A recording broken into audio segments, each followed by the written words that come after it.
most of Afghan women wear burqa. Whether they are from rich class or poor class. This is burqa, Khalid? Yeah. How much is it? Huh? 500, Khalid? 600? Sinubukan kong magsuot ng burqa. Burqa ang tawag dito at ito ang tradisyonal na kasuotan ng mga kababaihan ng Pashtun na kinabibilangan ng mga Taliban.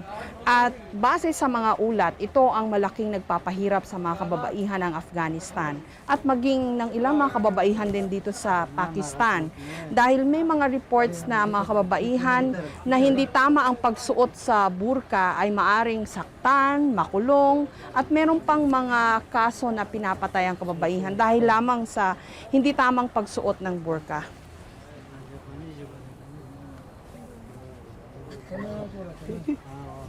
Is this okay now? Okay. Mainit. Kasunod ng 9/11 attack sa Amerika at ang kaguluhan sa Afghanistan taong 2001, lumipad po ako sa Pakistan kung saan maraming Afghan refugees ang naninirahan. Sa gitna ng tensyon at takot nung panahong yon, doon ko unang nakita ang kanilang pang-araw-araw na pakikipagsapalaran. Balikan po natin ang kauna-unahang istorya ko noon sa Jessica Soho Reports. Ako si Jessica Soho. Ako po si Jessica Soho. Ako po si Jessica Soho. This is Jessica Soho reporting. Balikan natin ang paghahatid ko ng serbisyong totoo bilang isang journalist. Hingi ata ako, Mama. March 1989 nang una naming tangkaing marating ang Isla ng Pag-asa. Gaya po ng inyo nakikita, tayo ay nakasakay ngayon sa isa sa mga tangke. Paano kaya sila magpapasko dito, no? This is Hickam Air Force Base here in Hawaii. Ito rin tiyak ang gustong paniwalaan ng marami sa atin. To see is to believe. Samahan niyo po kami sa isang natatanging Paglalakbay.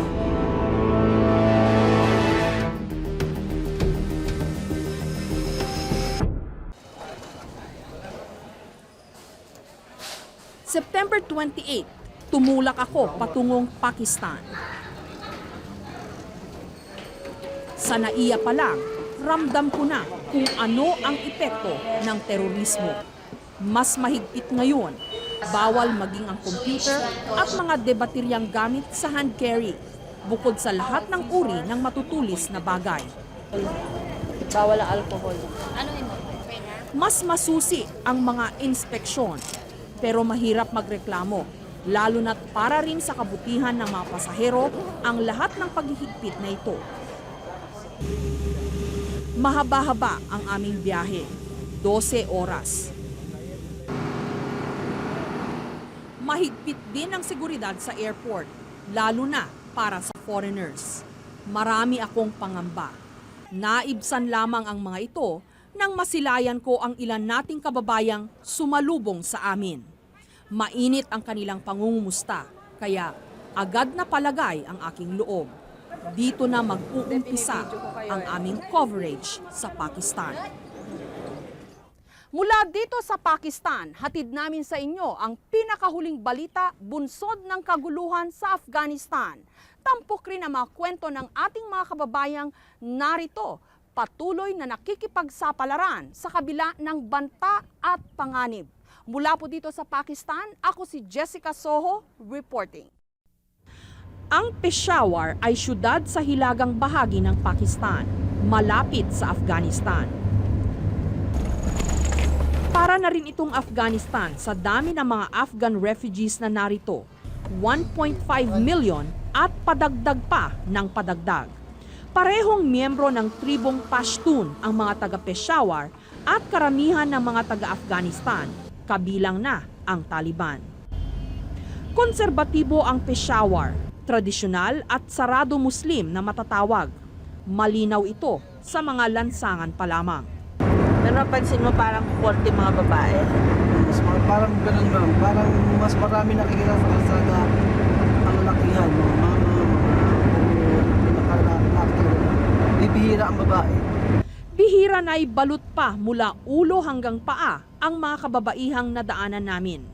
Pero para sa mga foreigner na tulad ko, sapat na ang takip sa ulo.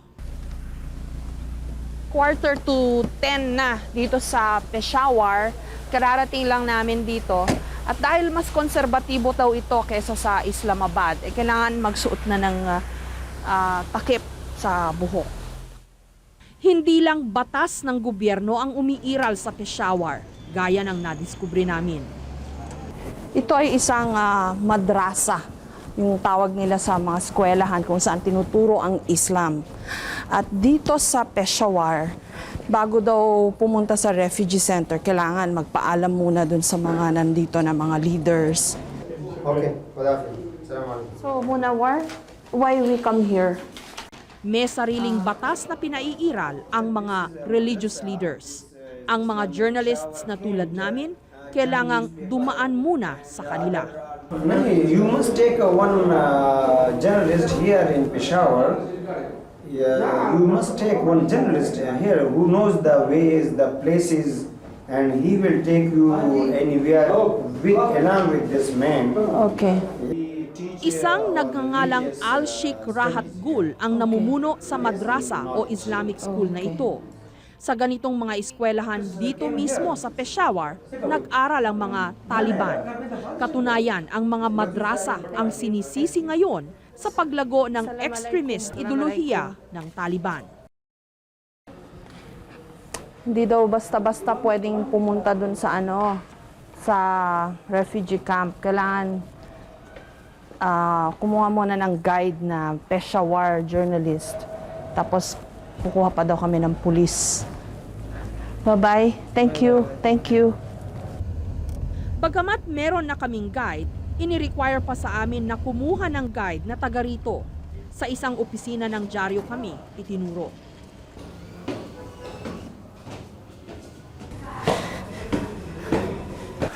I'm Jessica. I'm a visiting journalist from Manila. Oh, I see. Jessica Soho. Yes. I see. I see. We want to go to the refugee camp. We only need to shoot there for maybe 1 hour. 1 hour. Yes. Well, we better talk to him.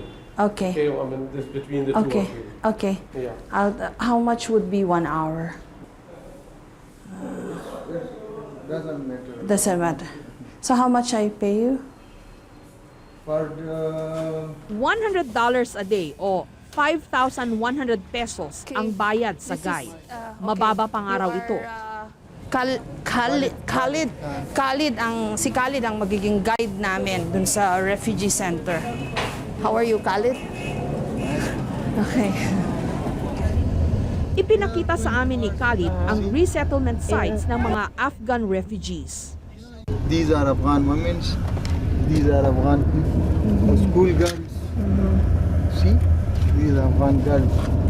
At least they can go to school here. Oh, yeah, they are allowed to. Sa Afghanistan, ipinagbawal ng Taliban na makapag-aral ang mga babae. Bawal din silang magtrabaho. At higit sa lahat, bawal silang makita. Most of Afghan women wear burqa, whether they are rich from rich class or poor class. This is burqa, Khalid? Yeah. How much is it? So much. Huh? 500, Khalid? 600? Sinubukan kong magsuot ng burqa. Burqa ang tawag dito at ito ang tradisyonal na kasuotan ng mga kababaihan ng Pashtun na kinabibilangan ng mga Taliban. At base sa mga ulat, ito ang malaking nagpapahirap sa mga kababaihan ng Afghanistan at maging ng ilang mga kababaihan din dito sa Pakistan.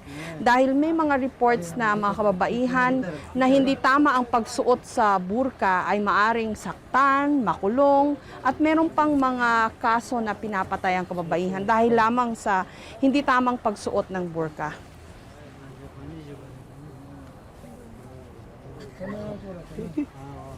Is this okay now? Okay. Mainit.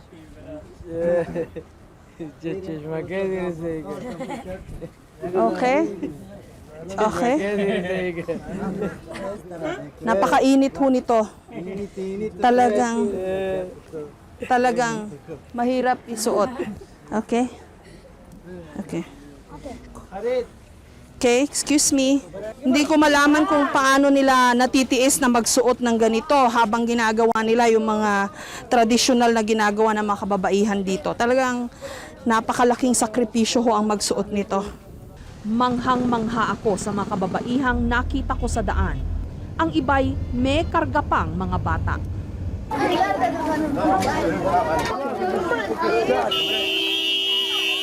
Habang papasok kami sa isang village, agad tumawag sa aking pansin ang mga batang Afghans.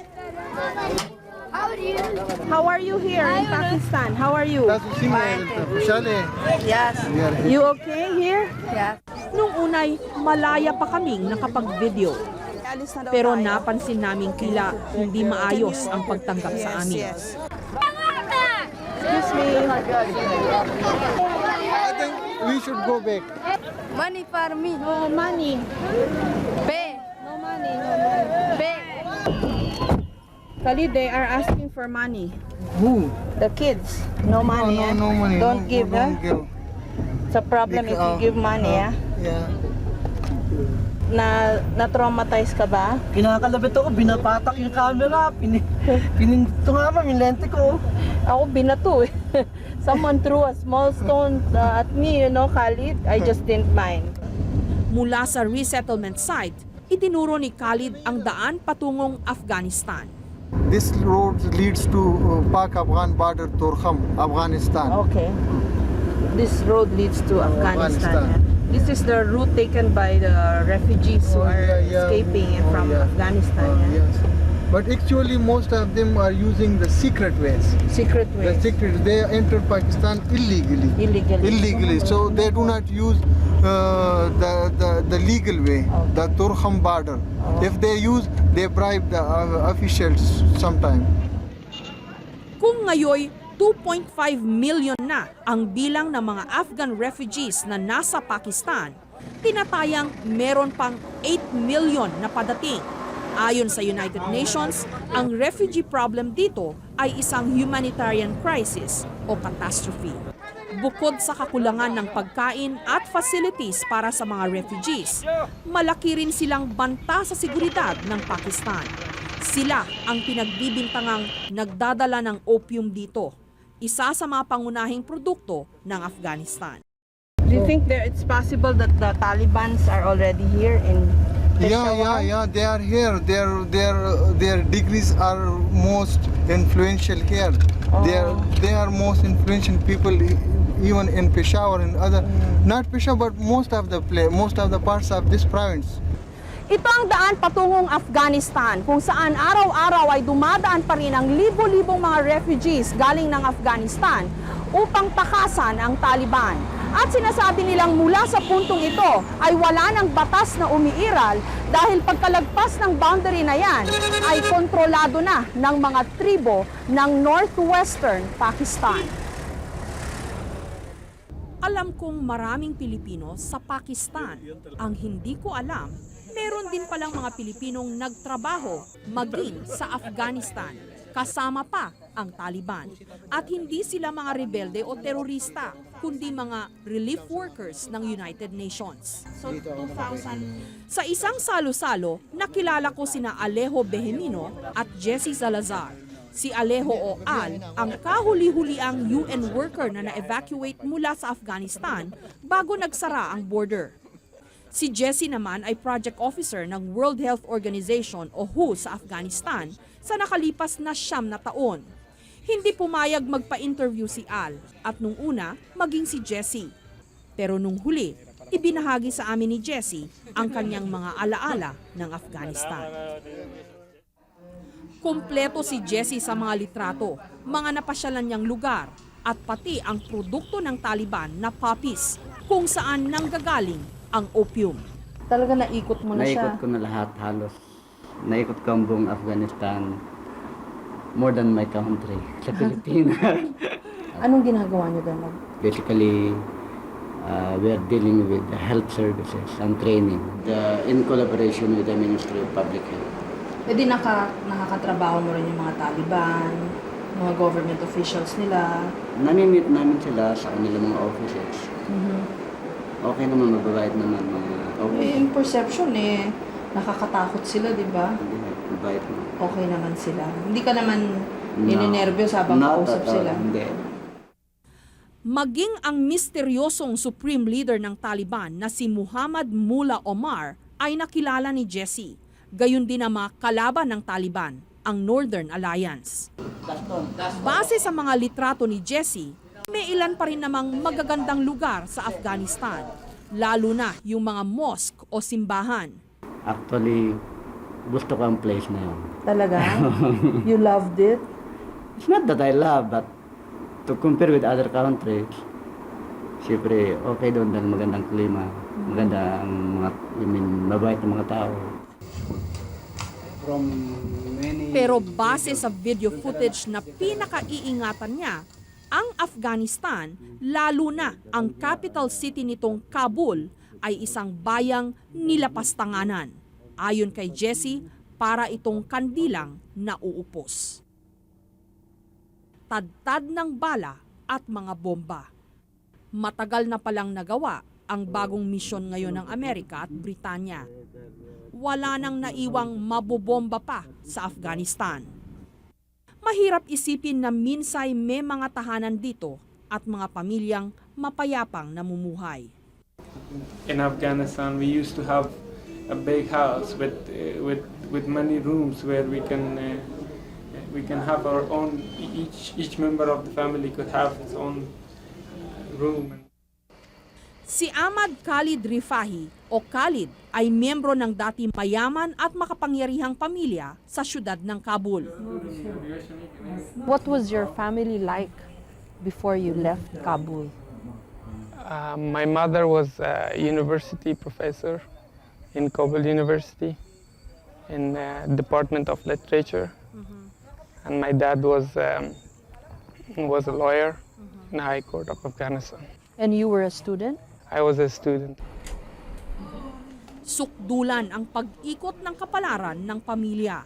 Dito sa Islamabad, Pakistan, ang pamilya ni Khalid ay mga refugees o illegal alien. Hindi makapaghanap buhay ang kanyang mga magulang. Kaya't si Khalid at ang isa niyang kapatid ang bumubuhay sa pamilya sa isang maliit na studio-type apartment. Do you own big kitchen at Afghanistan? Yeah, we had a good kitchen. We had really all facilities, but here it's small, 2 rooms with kitchen and bath.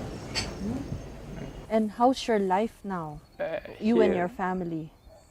Here we are, well, it's really difficult to be out away from the country. There's no place like home. Life is not so good here in Pakistan. Not very few opportunities for my brother and sister. Even for me, myself, I was not able to complete my education. 1991, nung biglaang magpasya ang pamilya Rifahi na umalis ng Afghanistan, dala lamang ang mga suot nilang damit. Kalagitnaan noon ng Islamic Revolution na siyang nagtatag sa gobyernong Taliban. Sila Khalid ay mga Tajik, ang tribong karibal ng mga Pashtun, ang tribo naman ng mga Taliban. Since my birth, I've never experienced or seen any peace in the country. Instead of putting down their arms, unite and make the country prosperous, they fought against each other. Do you hate the Taliban? Well, I don't hate anyone. I want peace in my country. I want my people to be united.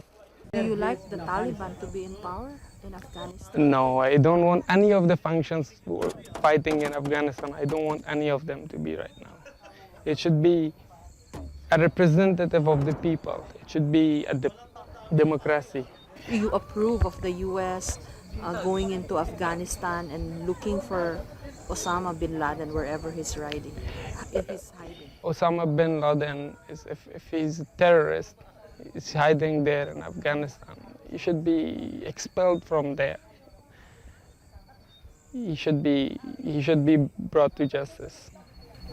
You miss Afghanistan?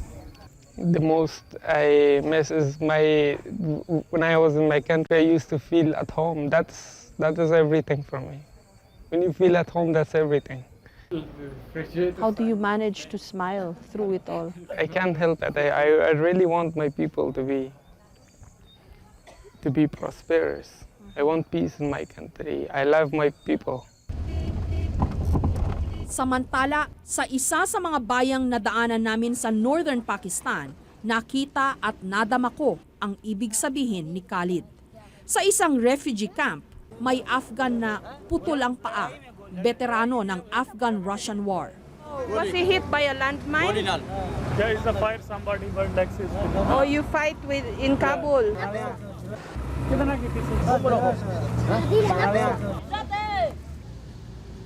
Sa maraming lugar tulad nito, lalo na sa northwestern part ng Pakistan, ay maraming mga refugee centers na makikitang katulad nito, bagamat ang mga naritong mga Afghans ay walang natatanggap na tulong mula sa mga international relief agencies. Which part of Afghanistan you come from? Kabul. Kabul. Kabul, you're from Kabul? How are you here? Okay or not okay? Okay. Not okay, why? No food? No food? You have no food here? Enough food, no food? No food. What did he say, Munawar? They have food or no food? Sometimes have, sometimes no. Sometimes they have, sometimes they don't have food. Pinamigay namin sa mga bata ang mga baon naming tsokolate at biskwit.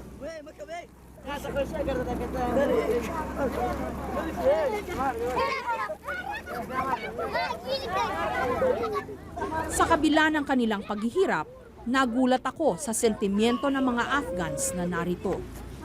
They like Taliban? You like Taliban?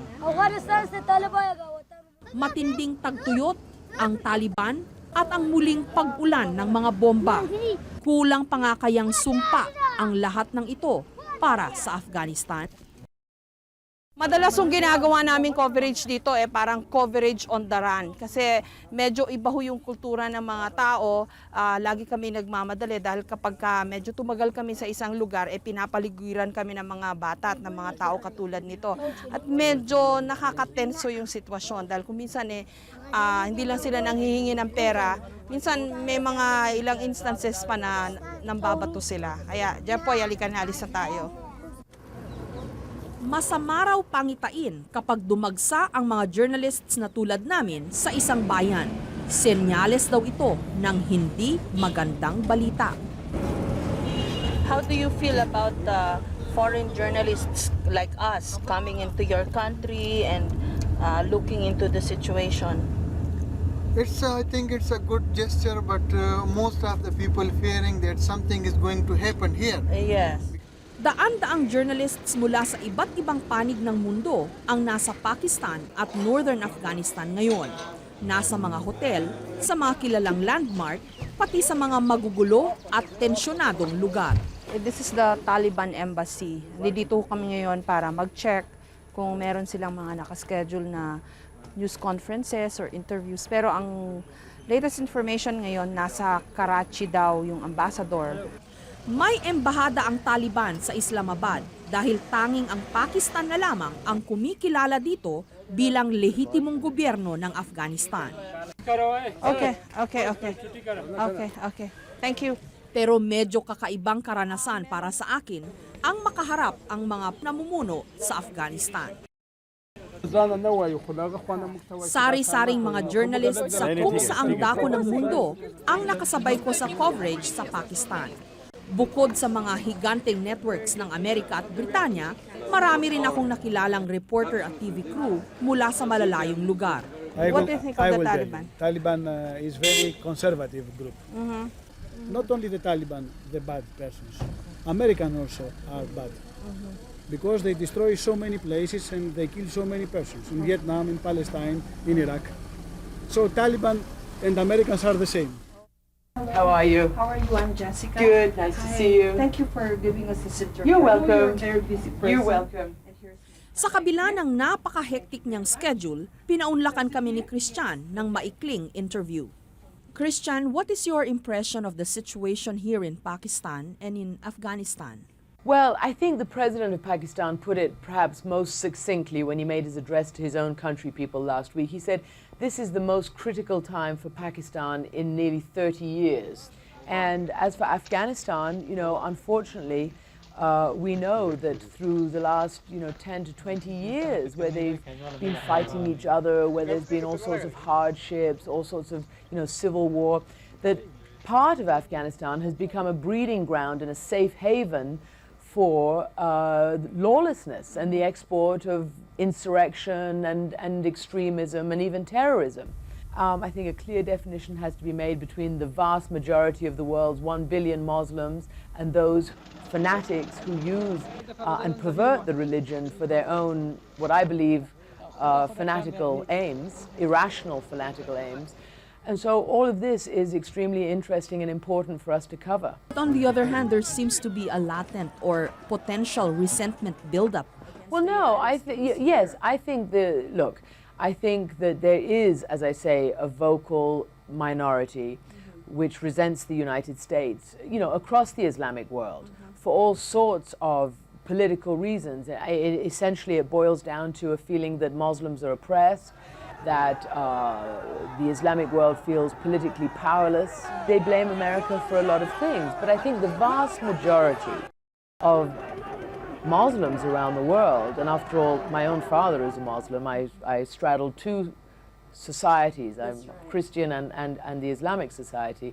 I think for the vast majority, they can make a difference and a differentiation between legitimate political grievances and the kind of fanatical, illegitimate, irrational, unacceptable mass murder of civilians that we saw in the United States. That's where you made your mark the most, covering it from the human Yes, angle. that's what I feel is the most useful way of bringing this, and perhaps the way that helps people understand it in a human terms, because you can write about all sorts of military hardware and military tactics and strategic operations, but essentially it boils down to the man, the woman and the kid, you and me. It's all about humanity, it's all about how it affects human relations, the human dynamic, and I think that is a very accessible way to portray it to other human beings.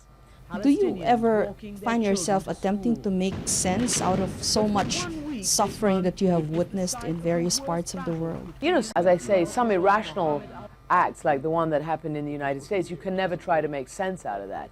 You can try to explore, you can try to learn about how people think about different things, but you can't make sense out of that. But on other things, you do try to look for the root causes, the reasons. Life is not simple and it's not black and white, it's complex, there are many layers, and it's often very gray.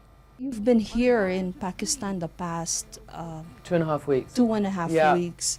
So who's taking care of your baby? Well, I have my husband who is at home, and his job is in London at the moment, so he's there looking after my child, our child. And also, obviously, I have fantastic people who support me at home, one of whom is a Filipino, Filipina, who is the most extraordinary support for me and fantastic, and I'm very lucky to have her at home to help look after my child.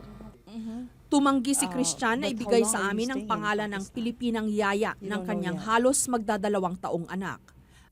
You take care. Thank you. One day hopefully I'll come to the Philippines. Yes, and good luck. Pagamat sinabi niyang sana'y mabisita rin niya ang Pilipinas, dasal ko lang na sana kung magkatotoo man bilang isang turista at hindi bilang isang war correspondent.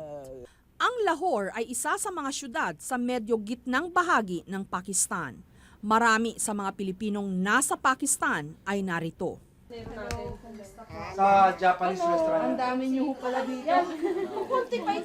Nagulat akong sa kabila ng akala ko'y nakakakabang sitwasyon. Dito'y relax na relax ang ating mga kababayan. Isang salo-salo ang aming dinatnan sa apartment ni Bonnie Chu, Tubong, Caloocan. Palibhasa'y head chef si Bonnie sa isang sikat na hotel dito, kaya't masarap din ang kanyang mga handa, lutong Pinoy. Ang saya niyo pala dito, parang walang gera dun sa kalapit na. Naman wala namang problema rito Sa marami dito mga Filipinas sa Lahore, siguro mga 100 more than. Pero wala silang balak na umuwi. Walang gusto lang mag-stay dito. naman dito ay mabuti rin. Wala rin naman kaming balak na umuwi dahil maganda naman ang sitwasyon namin dito. Nag-enjoy nga kami rito para tingnan mo ito ngayon. Kaharap-harap kami pagkakatapos ng trabaho. Huwag kayong mag-alala, okay lang ako dito. Saka huwag kayong masyadong kabahan. Di ko kayo natatakot sa gera? Hindi naman. Sabi ni Kuya Bonnie, basta daw may tongit. Eh kung sakali po na hindi ho maging maganda yung sitwasyon, kayo ho ba nakahandang umuwi sa atin? Para sa akin, ayokong umuwi. Bakit ho? Kasi walang pera. Sa atin? Walang pera, wala pang pera madadala. Kasi, siyempre, sa atin mahirap ang buhay. Balita namin mahirap ang buhay sa atin. So, kung uuwi naman kami, ano naman gagawin namin doon? Si Mercedes Obenz Haudines ang presidente ng Pinoy community sa Lahore. Meron siyang listahan ng lahat ng mga Pinoy na narito at ng kanilang mga address bilang paghahanda kung sakaling kailangan nilang mag-evacuate. Ayaw nilang umuwi, hindi sila natatakot. Mas gusto pa nilang magstay dito sa Lahore, sa Pakistan. Wala kami naramdaman takot dito. Gayunpaman, matagal nang naplano nila Benz sa pakikipagtulungan sa Philippine Embassy sa Islamabad ang kanilang evacuation plan. Ang kalapit bansa ng Pakistan, ang India, ang balak nilang takbuhan kung sakali mang magkagulo. Marami sa mga Pilipino sa Pakistan ay nagtatrabaho sa mga hotel, textile companies, ospital at sa tahanan ng mga Pakistani at foreigners bilang mga domestic helper. Si Father Rex Fedelicio ng Mill Hill Missionary at Tubong Antique. Siya ang nagsilbing guide namin sa aming 4 na oras na pagbiyahe mula Lahore hanggang Islamabad. Di ho ba delikado for a Catholic priest to be in a Muslim country like Pakistan, just in case lalo na pagka nag-break out dito yung violence as a result of the US campaign in Afghanistan? Yun ang kinakatakutan namin ngayon dito sa Pakistan. When the US starts bombing sa Afghanistan, ang kinatatakutan yung mga extremist. Vulnerable kami. I'm going back to Sindh on Sunday. I know the consequences of it.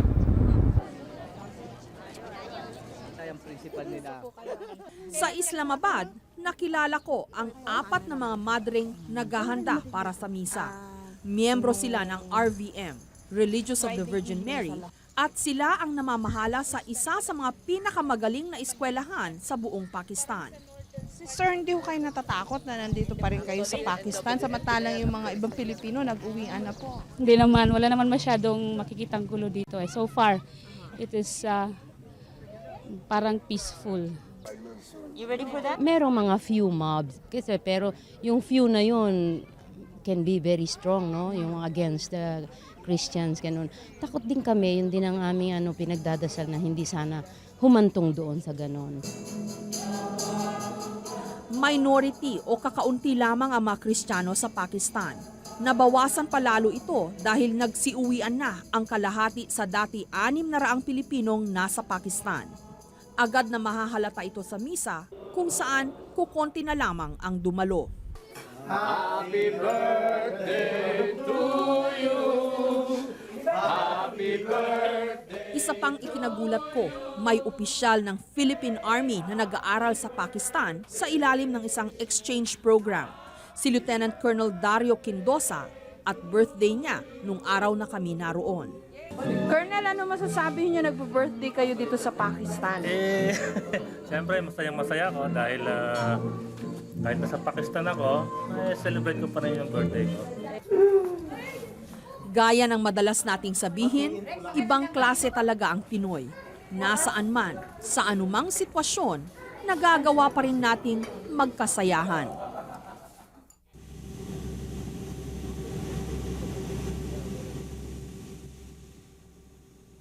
Pinagbabayad kami ng war tax daw kasi medyo delikado yung sitwasyon kaya sinacharge nila ng extra yung mga pasahero. 2,500 rupees para sa aming dalawa. Parang wala naman ito dati. Nung pauwi na kami ng Pilipinas sa aming stopover sa Bangkok, nakasabay ko ang mga kababayan nating galing pa ng Greece. Ano, pauwi na ho kayo sa atin? Bakit ho? Ba't kayo umuwi? Wala na kami. Dahil nga siguro sa kasuluhan ang nangyari sa akin. Ano ba? Ba't nasaan ho pa kayo nagtatrabaho? Passenger ship. Tapos wala na ho kayong pasahero. Bakit ho? Dahil siguro sa kasuluhan sa Karamihan ng mga pasero namin, mga Amerika at saka European. Tapos pinauwi. Hindi na, ayaw na siguro sila magbiyahe dahil siguro sa pagbiyahe dahil sa bahay. Kaya Kahit ho pala kayo sa Greece naapektuhan? apektado lahat ng cruise. Hindi lang mga Pilipinong nasa Pakistan ang apektado sa nangyayaring kaguluhan ngayon sa daigdig, kundi maging yung mga nasa mga bansang tila ligtas pa. Tunay ngang walang sinasanto o pinipiling biktima ang terorismo. Muslim kontra Kristiyano. Ito ang labanang gustong makita ni Osama bin Laden. Labanang hindi naman dapat at hindi natin kailangan. Walang kasiguruhan kung ano ang dala ng mga susunod na araw. Lagi lang nating tandaan, kahit kailan, anuman ang dahilan, hindi dapat ipagtanggol ang terorismo. Hanggang sa susunod na Miyerkules, ako si Jessica Soho, reporting. These are all Afghan bazaar, Afghan.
Thank you. Assalamualaikum.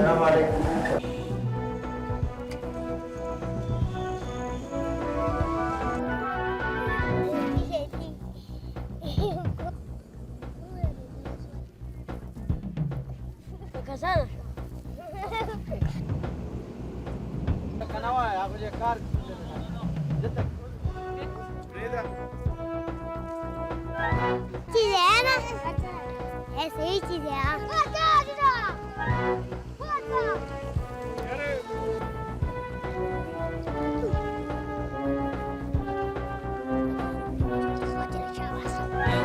Not okay. Why? No food?